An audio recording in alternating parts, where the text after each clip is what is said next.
Hello guys, welcome back again. You're a superhero.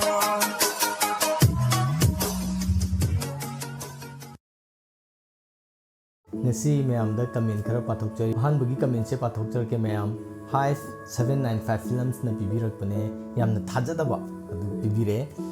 Hey bro, thagachari bro gi content se yengba yam nungai yam real time oina tawbiba se mathang tana adum tawbirao support tawjari.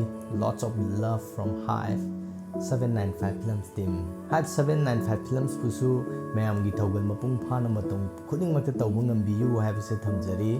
Aduga mathang sina bro Kailas dagi lakpane bro Kailas aikogi senajagi sakpa yamado aduduna pibirakpane. Bro reaction yengba yam thina nungai khre. Thank you bro Kailas. Aigi reaction video yengbiraga comment tawbirakpagidamag thagachari. Bro su matam kuina mayamgi seba tawbu ngambiyu haibase thamjari.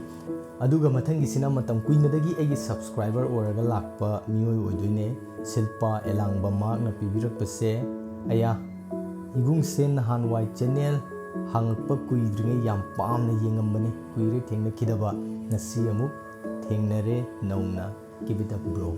Thank you Silpa kuire matam kuina lepure ai adugi matungda amuk thoglakpane adu nahanwai nungsibiba adugum ngasi so adum nungsibiyu matam khudingmakta support tawbiyu mayamgi support yaudana aigi video thagatpa jingamba nate habse thamjari. Aduga ngasigi video sina kanana khanbirakpano haiba matamda Pinky Thimu jamna khanbirakpane. Pinky gi se ahum marirak sure engonda khanbireise aina hajabdune mayam ama leibanina mathang tawrakpada hekta khudong chahodaba aduna ne ado Pinky ne engonda khanbirakpa video je suggest tawbirakpase dada taton gi tamocha gi Thoi do react tawbirao please anirak sure siga hajaise anoba comment am chule horego tawrak tena haibagi ado mayam punna kamai tawge haibado punna yengminarse aduni ta ai no haibise nupi haiba jase suta thajaba yabate hoi nangna kori nupi do to ko to haibine te ko adu nangi nupi ja nang mo ai kitang haigado di ka chesalo video ja ai nang video do ai mai mo mo to mi na yang kitang yang parang pu do to khale ai wakhanda ado ta angonda how ko do di ai ni ai na to du ko tamar ma do yang ka to pe ni so mami ya pi u do to aduni akhoi mana mo ju leiba Like the Pazanaga, when you talk about the one of the Manam. I mean, it's in the Hotana, I don't mind the Pido. See whom I can neighbor. I do the Tabata woman, him, Papa Kuzani. I did him suck a man of dog. Come on, the man Birani, and the Pia Bazas, that has a way on the table. I don't know. Then in the Pidu, and Sexalu, and I got the last time I know sexual. I don't know, I didn't dine it. Then the Pidu, I know over the Iran Parata, Madonna, I walk on the Nico. Ai na khanjaba sum adune ai haido khage ai nang si haigen nang thina na honor bane kuiramni nang thabak sai ne suteng thina phangde ado nang gyan ta jo kona ba ya sei mari koina kaina baga je kan nuai bhano de ai na haiga dodi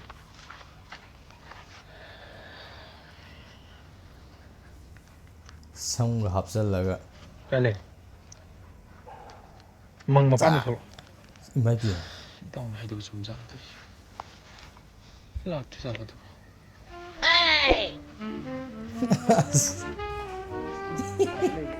Ai muy makoi ne yang postai je as ya gang bự cái ngày bảo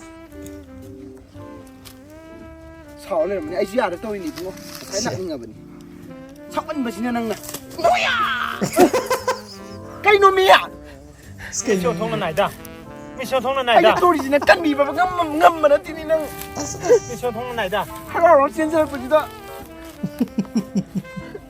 คัดเลยยามคัดปะยามคัดปะ 这把你看这个看里了那我们的好似的人民呢旁边都不得空放走的不给他出去不是不那干嘛干嘛的对吧那个的干累看人那能呢哎有些人对吧좀 같은 놈이 뭐야 과제 말할래 비니 아니 디 남부 판미나 하루 신세 이봐 나한테 판바 판가가 디나 makoi swai ni so mi ba 깨돌기 다 못자 야래 너 Nagi sabi je lei nang matam kui no ne de nang yam lai thok ma thabak taw uzani nu pa sipai bu ma la ai dine nangna phone torokba adagi nangna kai rom har priya daba waiting leiba karam matam da thina khre ha thina khre adugi rang si min engoda ta hei da wa man ta ri kanana nongda mukari hajan biri adugi rabang ase mine ngoda tahi da mayam ngangi da mayam ngangi je kanana mukari hajan biri no nongda mine nang je yam khatle lupa mayam koi hare bani mari je ne je 10 years sudo 10 years na ka tu karang tawra ba ai kut si da nang adu mai na hai gna tamucha ai di nang na tu ba to kan asu yeng khat pam su pam di yeng su ai di sumai nai na ko sine abi tingse ai na kya wa da nuksi bagi tamucha no ta nang ki ka da photo yeng tumam dai nang ki photo good morning nang ki photo good morning te kano jare ba good afternoon nang gi Aduh, mahiro. ai sinang nus da ba man bro nang bo madu ki mahiro ngasi ai na tamucha ngasi ai na yum tholak ba da mine ngoda tahi da wa mayam ngangi je ngoda adu di yam lungai ti ei to adu ninjange ai na ko officer sing da ka hek kai hai ba ai ki wife ti officer mapure ai gi wife ka jay tab jay gyan tai aduga nang na to re ba mo ma do si ai yam tamucha ai na mu nung si thoi tamucha nang ba na kap gano nang kap pataraga ai su kap ni tamucha mi ne ngoda nga mu jay ta ba gam de tamucha nang adu mai na to mi gi wai su kai dong nung ta kha ja gi khan du di ya kan ro wa bu da ya ne bo tang phatta ba har ko je ai ki mama ki awat pang ba nang nu pa ni ko mai na pa ki ne nang bu ga wa pam da ta ai na kya kan nu la ki ne nang tamucha nang bu kya nung shiru ba ki mai ro ai nang ji phang ni ba chai na je yare nang jo ai ki wa ga ta do ai je nang ki wa ga ta do ge tamucha nei ba ni lam na se thoi adu mai na ai gi tamucha thoi sa si da ai gi kana su lai nang na ta ai gi tamucha na lo ya hai na kana da su mi en kan tan ki lai adu mu ibani gi nusi ba se kana gum khar kalak ba gi ye thal na ga thugai na mu na rakhi asi di dum yaw zani ko tamucha na thal ning sina object kalak ko dagi turan pau si tam je madu di hayo adu nang ai bu luk si na sen na hayo ai ga si ibani ga si sen mang ngam nang ngam de na nang ngam de ngam gani kai bo gi ngam no ai tamucha ba thabu sin si tamucha se ina khwai dagi la cha du na thamba bi sak amani kai no bo gi tamucha na hai ba ni ngam no ai ngam gani tamucha ba ta seng na nusi mi bu khuri mak su khang sero ai tamucha ba nusi ba se mi bu khuri mak khang ge I love you tamucha I love you so much ai tamucha ba ta seng na nusi bele ai tamucha ba ta seng na nusi tamucha oi tamucha na koi du yu ye toy ni se na pok che adu dingai khoi nang ju dung kai ga du sim jana ba khusana ba ai na to phagi tawraga ai ju ne matam khara lai ge ba nang na du bai na ngo da hari ji kya sure kya koi ga nang ngo du bai na ngo da hari je khara khan da ya te ba tamucha sahi ani so bu nu mi ta ai ga army gi active service sang mu mi ta ai na ngo da si ja ba na ka ha ge nang ngam gani hai na tra ngam gani tamucha nang ngam gani hai ma gani nu pa to ko be ga nang pha gi ne no ma gi tamucha adu ma da gi ma kha ta ba mo ai na goa da central force ki thabak ta ba tam da mo nang ngo da ka ha ge nang gi da mu ta thawai tha gi ne ga nang tha gi da ba ne tu so adu ni timing ga sa gi da ba gi na tra nu mi ta ko yi phiroi da ba gi na tra phiroi me ta ai na ma sina thuk selo ala man kai hai na kini gyan ta da ma loi tra thôi yare ai ngo da jan nam thak ta no ai tro ri je nang adu mai hai gan nang nu pa thok da ba gi wang sa adu ngang gan ai nang bu nu pa khoi dei thok ba mi sak ni na khala ai thok da cha ba nang adu mai hai gan tamucha ai di nang yam nu si ai ngasi di ikai ba nang aduna hingu ba ki kana blit ai ngasi ma ai gi service mo mo ro kam san nu si ga ne machin le ga tham ai gi thamoi ni kamai na khau hai ba nang na adu gum ba wang sa adu ngang ga tu si ru ba kau ba ni nang na soi ngam yaw ka ni hai ba ba tam da ai gi thamoi si da ai ta cha ba su khan ba tamucha ta bu da yare tu nga chi ore aduga nang si ga ni hai ba wai du nga si da ga roi ba oyu ai se de matung ai se de ga khang mo ngam di thôi tamucha suma na ga tau ja lo ni bi je lam dai chi bo si ai na kai da ba ga thôi nu pa na ba tum da ka pa na bro to ba ngasi de ge du ba ka du kan pha ga du ko ado phari se ai se ko li pheng ho ga da le thi jam phai ni ba adu sat lam ma ge ko lao ko ai sat le ꯅꯨꯄꯤꯅ ꯊꯦꯝꯕꯗ ꯄꯪꯊꯗꯕ ꯅꯨꯄꯥ ꯂꯩ ꯄꯣꯟꯇꯦ Hi. ꯑꯁ ꯀꯩꯃꯤꯡ ꯀꯧꯒꯦ ꯍꯥꯏꯔꯒ ꯀꯩꯃꯤꯡ ꯀꯧꯒꯦ ꯍꯥꯏꯕ rate ꯁꯨꯠꯀ ꯇꯧꯋꯦ ꯀꯩꯃꯤꯡ ꯀꯧꯒꯦ ꯍꯥꯏꯕꯅꯦ ꯃꯤꯡ ꯈꯪ ꯀꯩꯗꯧꯋꯦ ꯍꯥꯏꯅꯣ ꯑꯩ ꯃꯆꯥ ꯑꯂ ꯑꯗꯨꯝ ꯀꯗꯧꯔꯒꯦ ꯅꯪꯅ ꯅꯨꯄꯤ ꯂꯥꯡꯒꯗ꯭ꯔꯥ ꯆꯠꯄꯗ ꯑꯩ ꯊꯕꯛ ꯁꯨꯕ ꯑꯝꯇ ꯈꯪꯗꯦꯕ ꯊꯕꯛ ꯂꯩꯖꯕꯩ ꯆꯠꯄꯅꯤ ꯀꯩꯅꯣ ꯑꯩꯕꯨ ꯑꯉꯥꯎꯕꯤꯔꯣ ꯑꯐꯩꯕꯤꯔꯣ ꯃꯌꯥꯝꯁꯤ ꯅꯨꯡꯇꯤꯒꯤ ꯆꯦꯛꯀꯅꯧꯒ ꯑꯩ ꯃꯥꯁꯤ ꯂꯦꯟꯅꯔꯤꯔ ꯀꯩꯅꯣ ꯅꯪꯅ ꯑꯩꯉꯣꯟꯗ ꯏꯔꯥꯡ ꯊꯕꯛ ꯂꯩꯕꯩ ꯆꯠꯆꯕꯅꯤ ꯀꯩꯅꯣ ꯑꯉꯥꯎꯕꯤꯔꯣ ꯑꯩꯕꯨ ꯄꯩꯁꯥ ꯆꯠꯄꯤ ꯃꯥ ꯑꯩꯁꯨ ꯅꯨꯄꯥꯅꯤ ꯅꯨꯄꯤꯁꯤꯡꯁꯤ ꯁꯨꯃꯥꯏꯅ ꯇꯧꯖꯥꯠꯂꯣ ꯁꯕꯥ ꯅꯪꯒꯤ ꯁꯥꯇꯦꯛꯁꯦ ꯉꯥꯎꯔꯦꯗꯅ ꯃꯃꯥꯡꯗꯒ ꯑꯗꯨꯝ ꯆꯠꯁꯟꯖꯥꯠꯂꯕ ꯑꯗꯣ ꯅꯪ ꯀꯩꯃꯤꯡ ꯀꯧꯒꯦꯕ ꯄ꯭ꯂꯤꯖ ꯑꯩ ꯅꯪ ꯌꯥꯝ ꯈꯨꯡꯉꯣ ꯑꯩꯈꯣꯏ ꯁꯤꯡꯒꯜ ꯅꯠꯆꯗꯦ ꯈꯥ ꯗꯕꯜꯅꯤ ꯗꯕꯜ ꯂꯩꯖꯔꯦ ꯑꯩꯈꯣꯏ ꯃꯄꯨ ꯄꯥꯟꯖꯔꯦ ꯍꯧꯖꯤꯛ ꯃꯇꯝꯗꯕꯨ ꯁꯤꯡꯒꯜ ꯀꯅꯥ ꯂꯩꯔꯤꯒꯦ ꯗꯕꯜ ꯉꯥꯛꯇꯅꯤ ꯑꯩ ꯏꯁꯥꯃꯛꯁꯨ ꯗꯕꯜꯅꯤ ꯑꯗꯨꯕꯨ double aiga double nanga saraga forpal sabi nang kai kai salo se yining di taning ge ai no pada haidu di ko nang sai sa se ni yes kudang na tap tap pa ye bet ai nupi ne nupi nang ne yang ka ka nupi ne sat ka pa ya de hai bro ai phor ko to so se tarang pa che ihana na television lai gi no pa nang sang ga mal bro adu ga de koi pa bung su ka pa ya gi ne an ba bicycle lai gi no pa se koi ipa ni ipa ko ipa bo ni hey nang se ai na khudakta phar ga lo pa ye tap pa ye nang nupi gyan khar taw natar nang ofam sui ta nang kai du ga no ai no pa do force thapak taw mi ni khange dra nang ni pa na force thapak taw ka du ge ha nang ai kana na ma khang ga ma force fat se ge nai ga ji ti lo ta nam tha ba da top 1 da lai ri ba se no ga di pa do no pa ni san nam lu ma nam ong nam me du ne ne ka ai ga da lai no ba hey nang zo ma sa lai ba na sa khang ga ni da da ti ho lipstick in lipstickไม่จะนำfilm ทำแบบนี้นะลิสกี้มาคุณขังไว้ว้าวเฮ้ยนั่งอร่อยบังกันตัวใช่นั่งกินน้ำมันหาโมนั่งกินไม่พอหาโมตัวกันนั่งกินฉันปัดคนนึงมาใช่หาได้กี่เซนไอ้เที่ยงสิคนนึงมาหาได้กี่คนจะก็ตลกคนนึงก็ มันนิ่งกันเลย โอ้ยมันต้อง โอ้ฮีโร่เลย จำสิลีด้ respect to you ซัสเพนส์นี่จังสักครู่ please สักครู่เฮ้ยเฮ้ยเรื่องกูตัวแกฉันก็ไม่ต้องเชียร์ฟังบีตา nupi gi maral di na tin ตมจ้า Sana na siya. กันนี่ด้าก็ทีมพวกมันมาหนับจริงนี่ Nagdi. Kaya sila ka doon. ไอ้น่ะสมเราคือภาษาไทยจะรู้ป่ะอาจจะ ส มา มัยนั้นวาดรูปไปสิดิพัด ก็ เดี นี่ ย เรา ได้ต้อง ก็นี่ หา เรา แล้วก็ กี่เจอเทุกหน้า Duga po naman buto nila ito matay.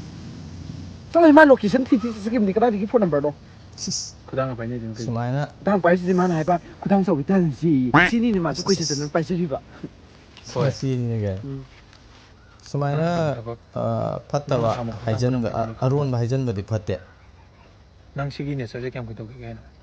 ตั้มจ้าก็อยู่วันสั้นนั่งนั่งอยู่ไปนั่งกีดเอาหน้ามีตัวใครกินตั้มจ้า Ay nang makata na mailin na pam. ฮัส Pwede ka na. นั่งกินเนี่ยมึงดูวันสั้นดูไอ้แต่วันดา Lupa kaya sura na no kwero mi.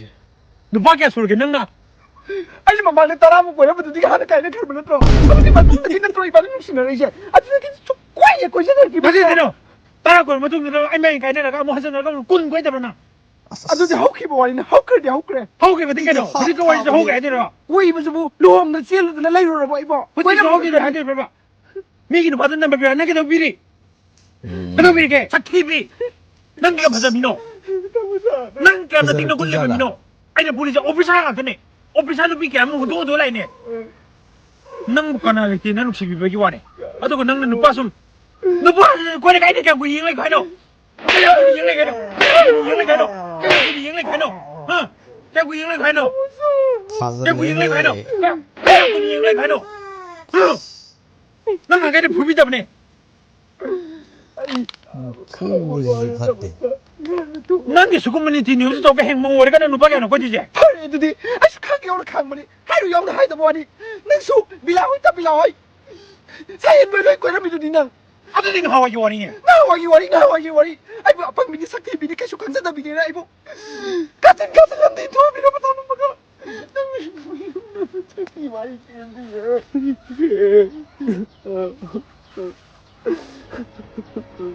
Kau kira sih kau kau di bani nusin ada pada try tu dah. Aduh, nana ibu sih pun tak jadi sekali di noba. Ai chơi lagi. Ai chơi lagi. Ai chơi lagi. Ai kena ada sini yang makan cakir nak.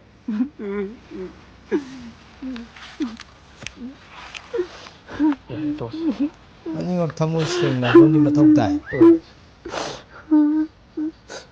Yes. Adi dia. Kau kira guna mau kau pun nanti na. Ibai ni nasi degi. Thasa ba mo kan ni na. Ai ngau apa aja nang ngak kata. Mama, thasa ba? Kari. Ibai ni nasi degi. Kon adum pai na lai ta. Ais. Pun pai na ba? 24 hour pon pai na kata ni. Kali gumba ini. Jadi ya terkadi. Ibai ni nasi degi lap na resi. Ya kan ni. Ai ngam gani ya ba ngam gani. Climate six day lak to mal. 24 hour pon pai na kata. Tigi bo pai na si. Ya, Tum maju. 24 Tum na hogat pada pon pai na ba. Ya, Amna hogat pada pon tong na ba. ya, ngam gani. Pon sum ta na da bi. Tanna tabi. Adu idiri kanana hurali kanana hurali loi khangna na ni. Khangani da na du budi. Pai na ni na. Nang ya ko. Yare. Nang ya lai. Yare. Sure. Sure. Ai asem ba yare ha ba ta mu cha. Yare. Thoi. Nó sẽ thành năng kia. Sẽ tàu đi. Năng kia thông lâu nó hàng kia thôi. Ta mu sa na. Thong lao na hang ba ni na. Thoi ki ma pham ta sa ta mu sa ki thong lao na hang ki ta mu cha. Tum hai tum ne re ne. Tum ne le. I love you so much, Thoi. I love you too so much. I'm sorry for never give up. I'm sorry for never. Kari hai no. I'm sorry for never give up kai.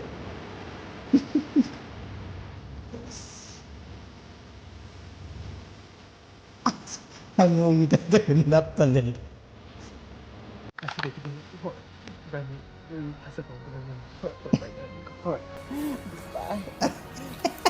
Yum yum ba ka ta pi.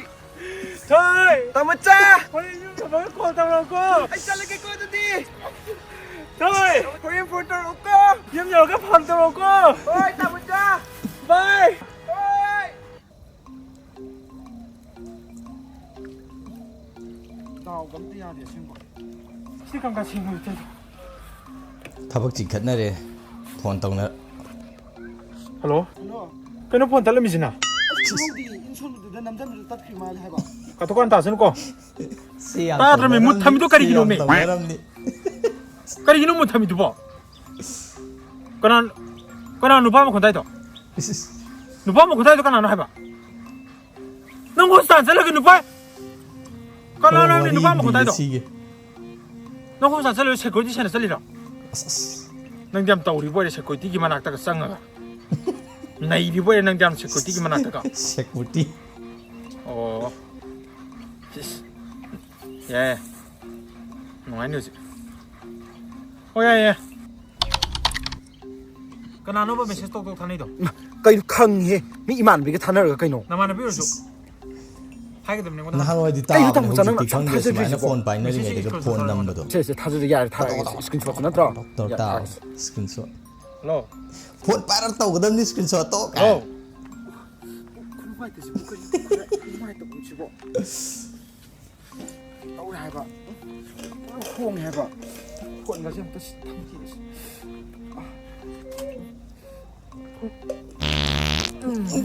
As ising thau is soi re tan ja se. Hello. Chu di wai sang ni da na se. Hello. Ai mut ka ta tham ho tre. Hello. Kana notification no sikito. Kai no. Kai di notification no nang hai du bo. Kana ki notification no ba lai do si. Ping kana lai do. Salo da. Kai di notification no. Nang ngai na phone se pai na sun ting ne ra ga lak pa ne ba. Nan na sa. Notification ga lak na da phone sing ne na. Sang fran da ta le bo kai no. Kana notification am nei. Notification lai do. Notification di khang nei jo. Na de thir ka ne. Tholo. Nang ko jo poki ma da tholo. Nang nga sila lawyer, nang nga sila lawyer, pero aroy pimar pa mga nandi. Tuloy nga naman. Ari ko mai ton husi una si tuloy. Mai show mo lang ani hai ba. Sele. La nang la. Nang nga sila lawyer pa ni. Nangyari. Tamu cha. Nang nga makamunta na naman. Tama. Sige do. Notification chonen na te ai. Nang kangay na.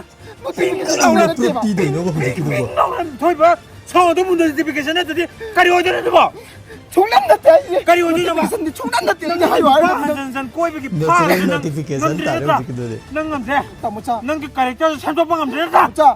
nang mo ito ba ano 24 hour phone pa ina su nang samtok pa ngamse pa nupi nang nang bo ina thasa de nungai na tham ki khalu ba ai kokse hojikiro nang notification na ga dita mo cha nang lan ga dita mo cha nang yara nang ngi tung ba ta tu ka ta tu la ne taton yu nga ka ta khoi no ba nang ki tung ba ta to nang ai bo se ba ai do otro ne ibai ni loi na re ngasi dagi ai gi number nang Instagram ta ka post ko de mai na kakkan Instagram ki post Facebook Instagram DP loi la thok ne na agan ta ta ta bo ba nang he ne ba ba ja ha ka ta ka ka pi ai ha nang gi number ai na bro thong ni watang tipi notification na tiba ya ha adi kana no pa to kana no hayo no pa to kana no hayo kana no to di kana no ta kana nang gi number ta ka ta to la ne kana no hayo no pa to kana no hayo nupa na tayo ni tamo cha kana no to di kana no mi moy chit khib ji bo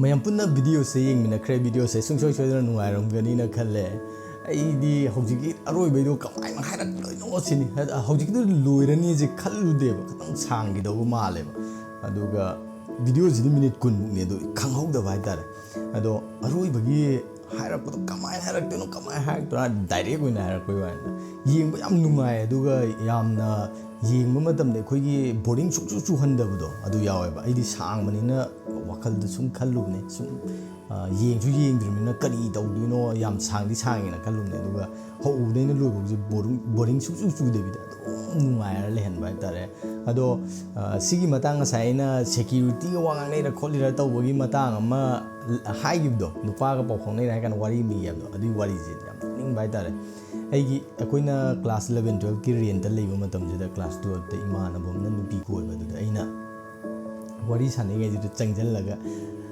nupi makhol sajlu ba tare du gi sengdok na da ko nang hojik to nupi ga lemina bra noi rent to nupa ngak ta lei ha nang nupi ga lemina ba tu tawban taw de chatlaga din te phone de sengdok na gi aina nga sai phagi taw ni ko pune taw gi ba tare sigumba mayam ama thengnaram ni hojik dik su tawba angang mayam am yaram ni ado akhoi matam da ju sigumba je tawba mayam am yawe phone adum paina bi phone pairaga tumbi yadraga na sauna ba du adagi message ke ju matam du wrong number ni ke ni haraga dum pau pangphau na phau na nei dina aduna sigumba je dum thong da male akhoi batch hogi bajing chu aduga lai bajing ji ju si je hoje adum thong ga daw male aduga video se yeng driba yawarga di original link ai makha da hapcharam ge description da du chang be yeng biro ngasi ai channel sida nongna chang po itar ga di subscribe amamom tang to biramo aduga video se nungai tar ga di like amamom tang to biramo mayam gi support matam khuding mak tang ai jari hab se thamjar ga ngasi yoina di video se matang soida losin jari pumnamakpu amuka hanna panthoibah na kharum jari bye guys